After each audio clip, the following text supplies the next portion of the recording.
تاجدار ختم نبوت، تاجدار ختم نبوت، تاجدار ختم نبوت، نہیں عرش فرش پر ہی تیری عظمتوں کے چرچے، تہ خاک لحد میں بھی تیرا نام چل رہا ہے۔ اللہ جل شانہ کی حمد و ثنا اور مصطفیٰ جان رحمت صلی اللہ علیہ وآلہ وسلم کی بارگاہ بے کسمنہ میں ہدیہ عقیدت پیش کرنے کے بعد اللہ تعالیٰ کا بے حد و بے حساب احسان ہے کہ اس نے ہمیں اپنے گھر میں آنے کی توفیق عطا فرمائی۔ اللہ جل شانہ کا ارشاد گرامی ہے، اللہ ولی الذین آمنوا یخرجہم من الظلمات الی النور۔ اللہ ایمان والوں کا ولی ہے، مددگار ہے۔ یخرجہم من الظلمات الی النور، وہ انہیں اندھیرے سے نور کی طرف نکالتا ہے۔ یہ اللہ تبارک و تعالی کی ایک صفت ہے کہ جب تک ایک انسان ایمان سے محروم ہے اور وہ اندھیرے میں ہے تو اللہ کی توفیق سے اسے ایمان میسر آتا ہے تو وہ ایمان کی روشنی میں آ جاتا ہے۔ اچھا، اب یہی صفت اللہ تبارک و تعالیٰ نے سورہ ابراہیم میں اپنے محبوب پاک علیہ السلام کی بھی بیان فرمائی۔ فرمایا الف لام را، یہ حروف مقطعات ہیں، یہ پڑھے ایسے ہی جاتے ہیں اور اس کا مطلب یا رب جانتا ہے یا رب کے بتانے سے حضور علیہ السلام جانتے ہیں۔ کتاب انزلناہ الیک لتخرج الناس من الظلمات الی النور، وہ فرماتا ہے ایک کتاب ہے، اے ہمارے محبوب ہم نے آپ کی طرف اس لیے نازل کی تاکہ آپ لوگوں کو اندھیرے سے نکال کر روشنی کی طرف لائیں۔ اللہ تعالیٰ بھی اندھیرے سے نکال کر روشنی میں لاتا ہے اور اللہ کے محبوب پاک علیہ السلام بھی اندھیرے سے نکال کر روشنی میں لاتے ہیں۔ اندھیرے سے مراد ہے کفر اور روشنی سے مراد ہے ایمان۔ اور جب بندے میں ایمان آ جاتا ہے نا، پھر اس کے دل کے اندر ایمان کی روشنی پیدا ہوتی ہے، اور کامل مومن وہ ہوتا ہے جس کے کردار سے وہ روشنی نظر آتی ہے۔ جیسا کہ صحابہ کرام رضی اللہ عنہم، ان کے کردار سے کرنیں نکلتی تھیں اور اس کے اثرات دوسروں تک پہنچتے تھے۔ حضرت فضالہ رضی اللہ تعالی عنہ، یہ ایمان لانے سے پہلے کی ان کی کیفیت کیا تھی؟ فرماتے ہیں کہ میں بڑے خطرناک ارادے سے گھر سے نکلا، اور ارادہ کیا تھا کہ میں نے آج نعوذ باللہ مسلمانوں کے نبی کو شہید کر دینا، اس ارادے سے نکلے۔ اور سید عالم صلی اللہ علیہ وآلہ وسلم مکہ مکرمہ میں کعبۃ اللہ کا طواف فرما رہے ہیں۔ کتنا خوبصورت منظر ہوگا کہ کعبے کا طواف کعبے کا کعبہ کر رہا ہے، حضور علیہ السلام کعبے کا طواف فرما رہے ہیں۔ تو کہتے ہیں میرے دل کے اندر عداوت ہے، دشمنی ہے، اور دشمنی کی آگ بھڑک رہی ہے۔ تو کہتے ہیں میں جب حضور کے قریب ہوا تو حضور علیہ السلام نے مجھے دیکھ لیا، تو حضور نے فرمایا افضالتا، اے تو فضالہ ہے؟ تو کہتے ہیں میں نے کہا نعم، جی ہاں میں فضالہ ہوں۔ تو حضور علیہ السلام نے فرمایا ماذا کنت تحدث به نفسک، اندر کیا سوچ رہا ہے؟ اوے اندر کیا چل رہا ہے؟ اپنے اندر کون سی باتیں کر رہا ہے؟ کیا خیالات ہیں تیرے؟ کیا منصوبے بنا رہا ہے؟ تو اس نے کہا لا شیء، کچھ نہیں کچھ نہیں، کنت اذکر اللہ تعالی، میں اللہ کا ذکر کر رہا ہوں۔ اندر منصوبہ اور سرکار کو کہتے اللہ کا ذکر کر رہا ہوں۔ تو حضور علیہ السلام نے جب اس کا جھوٹ سنا تو فضحک النبی صلی اللہ علیہ وسلم، حضور بھی مسکرا پڑے۔ حضور مسکرائے تو حضور علیہ السلام آپ نے فرمایا استغفر اللہ، اے اللہ کو معافی مانگ۔ اے اللہ کے گھر میں خانہ کعبہ میں طواف کر رہا ہے اور وہاں تو جو ہے منصوبہ اور ہے، اور کہتے اللہ کا ذکر کر رہا ہوں، استغفر اللہ، اے اللہ سے معافی مانگ، اللہ سے استغفار کر، بخشش طلب کر۔ اور اس کے بعد حضور علیہ الصلوۃ والسلام آپ نے کیا فرمایا؟ ثم وضع یدہ علی صدری، حضرت فضالہ خود کہتے ہیں حضور نے اپنا نورانی ہاتھ میرے سینے پر رکھ دیا۔ حضور نے اپنا ہاتھ رکھا تو پھر اس کی کیا برکت تھی؟ فرمایا واللہ ما رفع یدہ عن صدری حتی ما خلق اللہ شیئا احب الی منہ، کہتے ہیں خدا کی قسم ہے حضور نے ہاتھ رکھا تھا، ابھی اٹھایا نہیں تو کائنات کی ہر چیز سے بڑھ کے مجھے حضور سے پیار ہو گیا۔ آیا تھا کس ارادے سے؟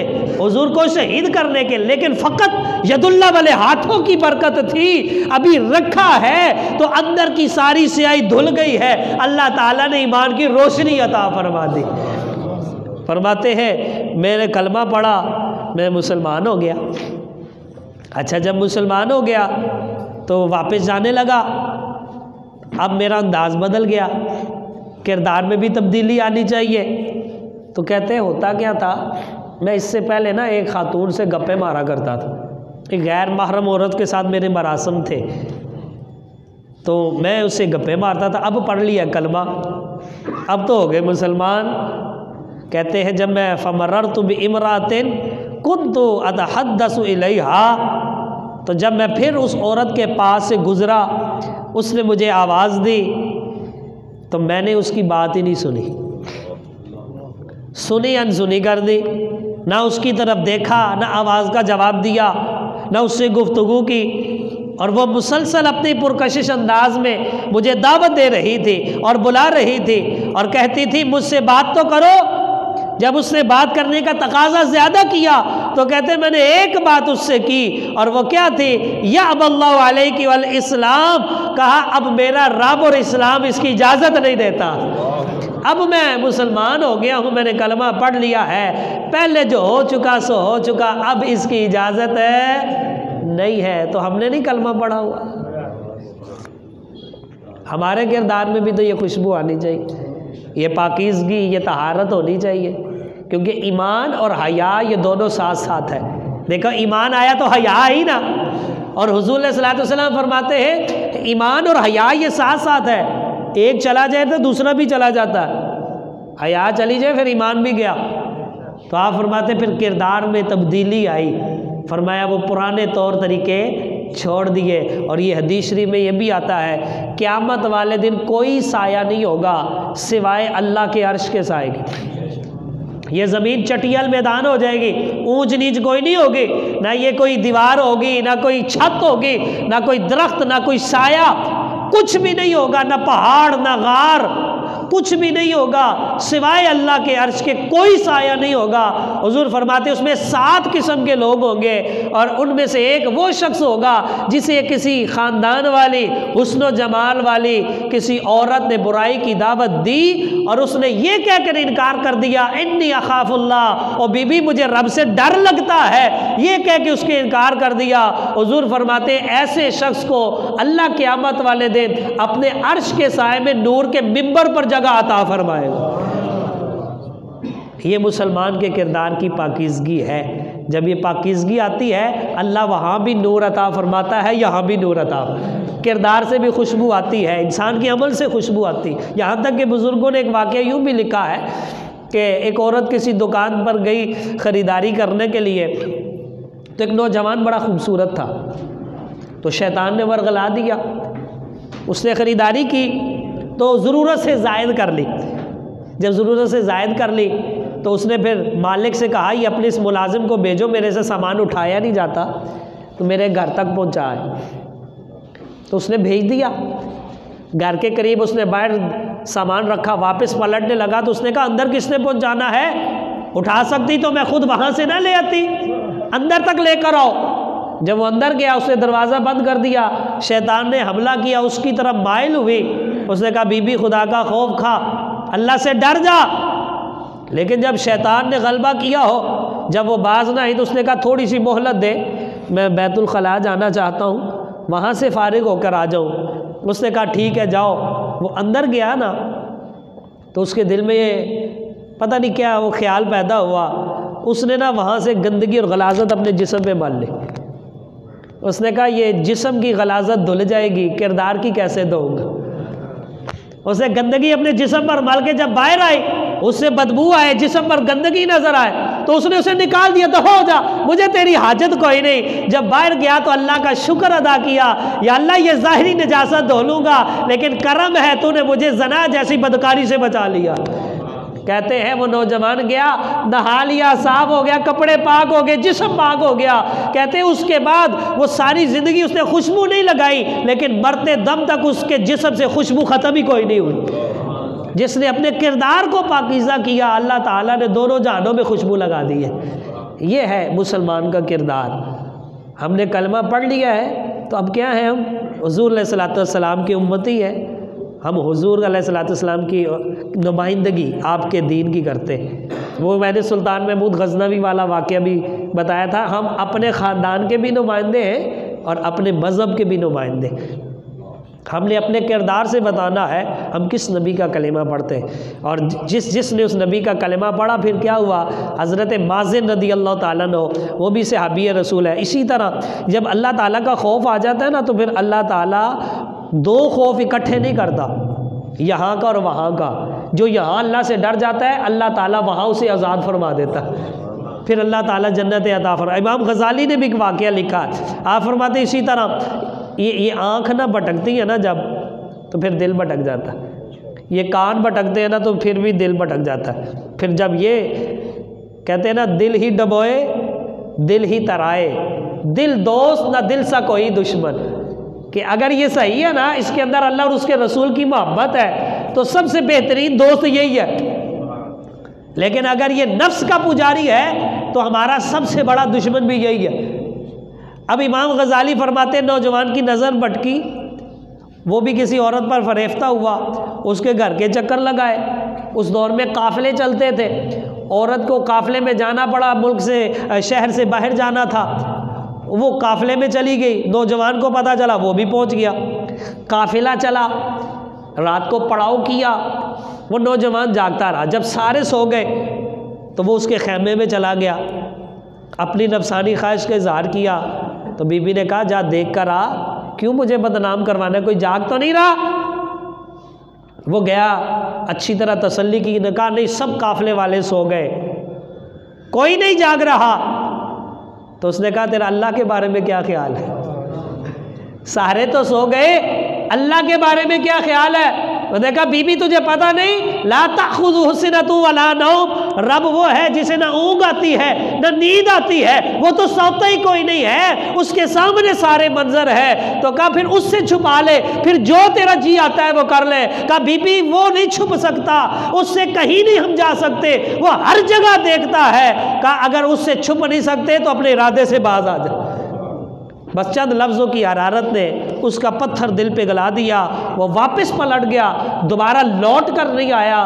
جب مر گیا کچھ عرصے کے بعد کسی نے خواب میں دیکھا اور پوچھا بتا رب نے تیرے ساتھ کیا سلوک کیا ہے؟ اس نے کہا یار کیا بتاؤں، اپنے رب کی خاطر ایک گناہ چھوڑا تھا، میرے رب نے میرے سارے گناہ معاف کر دیے۔ یہ ہے ہمارا پروردگار کتنا کریم ہے، لیکن کہتا ہے تم اپنا کردار بدلو، میں تمہارے گناہ بدل دیتا ہوں، گناہوں کو نیکیوں میں بدل دیتا ہوں، بخشش کے خزانے عطا فرماتا ہوں۔ تو جب کلمہ پڑھ لیا نور ایمان سے دل جگمگا اٹھا۔ اس لیے یاد رکھیں کلمہ پڑھنے کے بعد ہمارے اوپر شریعت کی وہ ساری باتیں لاگو ہو جاتی ہیں کہ جو اسلام نے فرض کی ہے۔ ہم لوگ شاید سمجھتے ہیں داڑھی کے بعد کوئی نئی چیزیں آتی، یہ بھی کہ ہمارے ہاں غلطی ہے۔ وہ کہتے داڑھی رکھ لی تو پھر منو تو چنگے کام کرنے پڑیں گے، تو کلمہ پڑھ کے نہیں کرنے۔ ایک بات ہے نا، اکثر ہم یہ کہتے ہیں او یار نہیں میں 100 کام کرنے ہوندے نے، اس نے کوئی چیز نہیں واجب نہیں کی ہے، کوئی شریعت میں لا کے دکھا دے کہ جس نے یہ رکھ دی اس پر یہ فرض ہے، یہ فرض ہے، یہ فرض ہے، بلکہ جس نے کلمہ پڑھ لیا شریعت اس پر ساری فرض ہو گئی۔ ہم نے نا یہ بڑی باتیں جو ہے نا وہ پھیلائی ہوئی ہیں، ہم سمجھتے ہیں شاید اس کے بعد نماز فرض ہوتی ہے، ہم سمجھتے ہیں شاید اس کے بعد زکوٰۃ بھی فرض ہوگی، ہم سمجھتے ہیں اس کے بعد جو ہے پھر میں جھوٹ بھی چھڈنا پینا ہے، ہم سمجھتے اس کے بعد بے ایمانی بھی چھوڑنی پڑنی ہے، تو اس تو پہلے نہیں سی چھڈنی فرض، وہ تو اس سے پہلے بھی ہے۔ جب کہہ دیا نا لا الہ الا اللہ محمد الرسول اللہ صلی اللہ علیہ وسلم، جب اپنے آپ کو مسلمان کہہ دیا، حضور کا امتی کہہ دیا، حضور کا غلام مان لیا، تو ساری شریعت ہمارے اوپر فرض ہو چکی۔ جو اللہ نے فرائض عائد کیے ہیں، جو مستحبات ہیں، جو سنن ہے، ہر ایک اپنے لحاظ سے ہم پر واجب ہو جاتی، ہمارے اوپر لاگو ہے، کوئی سنت ہے، کوئی مستحب ہے۔ تو اس لیے کلمہ پڑھ لیا ہے تو وہ شریعت کے مطابق چلنا ہر ایک پر ہے، ضروری ہے۔ اسی طرح حضرت مازن رضی اللہ تعالیٰ عنہ، یہ بھی اسلام لانے سے پہلے بت پرست تھے، ایک بت خاص رکھا ہوا تھا گھر میں ہی، کسی کو ہاتھ ہی نہیں لگانے دیتے تھے، اور اس کی خوب پوجا پاٹ کرتے اور اس کے نام کی قربانی بھی کرتے تھے۔ ایک دن اس کے نام کا جانور ذبح کیا تو بت بول پڑا، بت بول پڑا۔ اس نے کہا یا مازن اقبل الیہ، اے مازن میری گل سن، غور کر، توجہ کر، تسمع ما لا یجہل، اور بات سن کر بلانے والی نہیں ہے، غور سے سنی اور دل میں بٹھا لے۔ نبی مرسل جاء بحق، نبی مرسل، نبی اور رسول حق لے کر آ چکا، اور تو ادھر بیٹھا ہے، اور امام الانبیاء دنیا میں جلوہ گر ہو گئے۔ وہ کہتے بت بولا نا تو میں نے اس کی بات سنی انسنی کر دی، میں نے کہا شاید وہم ہو۔ کچھ عرصے کے بعد کہتے میں نے دوبارہ اس کے نام کی قربانی کی، وہ دوبارہ بول پڑا کہ یا مازن اسمع تسر، اے مازن سن تجھے سرور آئے گا، ظہر خیر و باطن شر، شر چھپ گیا ہے، خیر ظاہر ہو چکی ہے۔ بعث نبی من مدر، مدر قبیلے سے ایک نبی مبعوث ہو چکا ہے، بدین اللہ الاکبر، بدین اللہ الکبر، اللہ کا بڑا دین لے کر وہ آ چکا ہے، اللہ تعالیٰ کا جو سب سے بڑا دین ہے وہ آ چکا ہے۔ تو حضرت مازن کہتے ہیں جب دوسری بات اس نے یہ کہا نا تو مجھے بڑا تعجب ہوا، بے چینی ہو گئی، یار یہ بت تو بولتا ہی کوئی نہیں، یہ تو بے جان ہے، اور اس نے آج یہ پیغام کیا سنا دیا۔ کہتے اتنے میں حجاز سے قافلہ آیا، تو میں نے اس سے پوچھا اور تمہارے مکے میں کوئی تبدیلی تو نہیں آئی؟ اور کوئی تبدیلی آئی ہے؟ کیونکہ جب تبدیلی آتی ہے تو لگ پتے جاتے ہیں، واقعی آئی ہے، وہ ہر لحاظ سے پتہ چل جاتا ہے صحیح آئی ہو یا غلط آئی ہو۔ اور کہا تبدیلی آئی کہ نہیں آئی؟ وہ کہتے نا رولتے گئے پر چس بڑی آئی، اور تبدیلی آئی؟ انہوں نے پوچھا بھئی بتاؤ مکے میں کوئی تبدیلی آئی ہے؟ انہوں نے کہا ہاں جی آئی ہے۔ اس نے کہا تبدیلی آئی ہے؟ کہا خرج رجل بتہامہ، کہا تہامہ سے ایک شخص ظاہر ہوئے ہیں، یقول لمن اتاہ اجیبو، وہ کہتا ہے جو میں لے کر آیا ہوں اسے قبول کرو۔ کہا وہ کیا لے کر آیا؟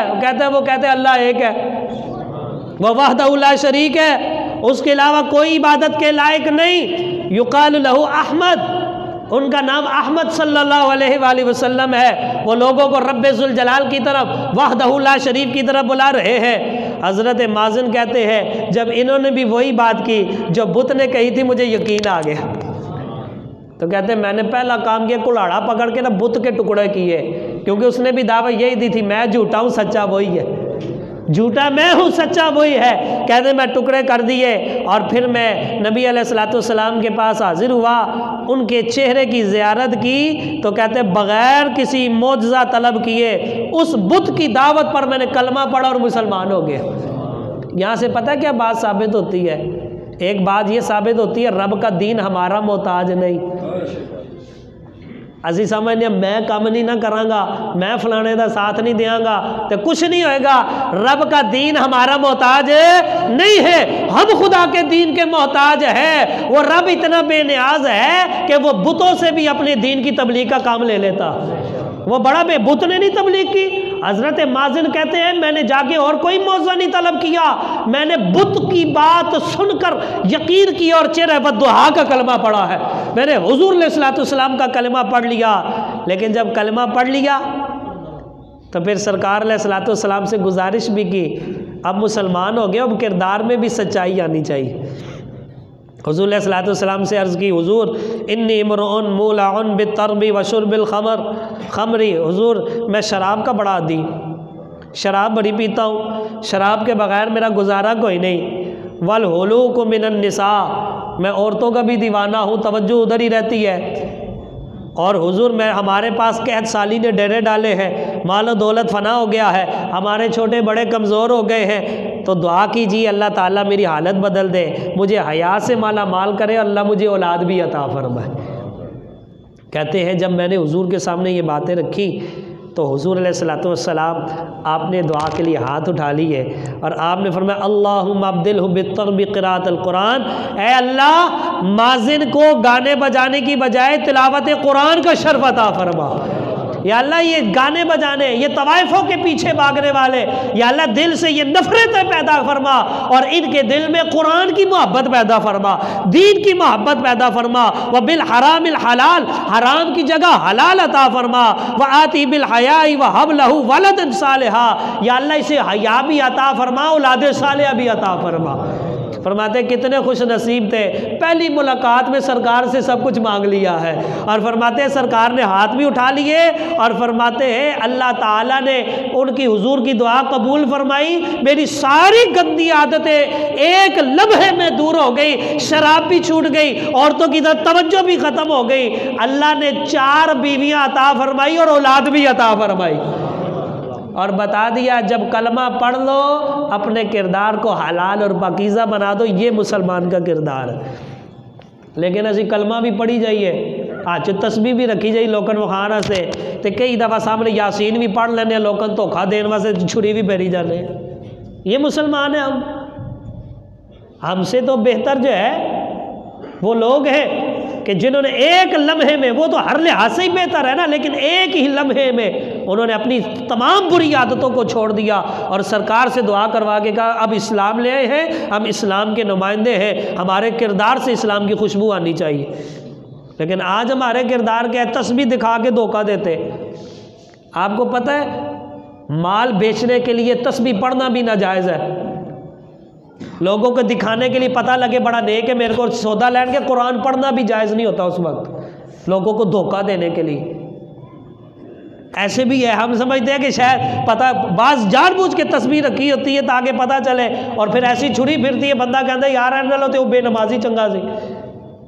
تو اس لیے مسلمان ہونے کے بعد جو ہے وہ اپنے کردار سے خوشبو آنی چاہیے جو سرکار کے صحابہ کی تھی، اور حضور علیہ الصلوۃ والسلام کے دین پر جو چلتا ہے خوشبو دونوں جہانوں میں اسی سے آتی ہے۔ یہی حضور علیہ الصلوۃ والسلام کا دین ہے، اور حضور اسی لیے آئے تھے، اور اللہ تعالیٰ بھی یہی کہتا ہے میں کفر سے، اندھیرے سے نکال کر نور کی طرف لے کر آتا ہوں، اور جو دین پر چلتا ہے دین اسے کفر اور گناہوں کے اندھیروں سے نکال کر نور کی طرف لے کر چلتا ہے۔ اسی طرح حضور علیہ الصلوۃ والسلام کا جو دین ہے وہ ہمارا محتاج نہیں، ہم حضور کے دین کے محتاج ہیں۔ وہ بڑا بے نیاز ہے، وہ اپنے دین کا کام چاہے تو بتوں سے بھی لے لیتا ہے، اور اگر چاہے تو بیڑیوں سے بھی لے لیتا ہے۔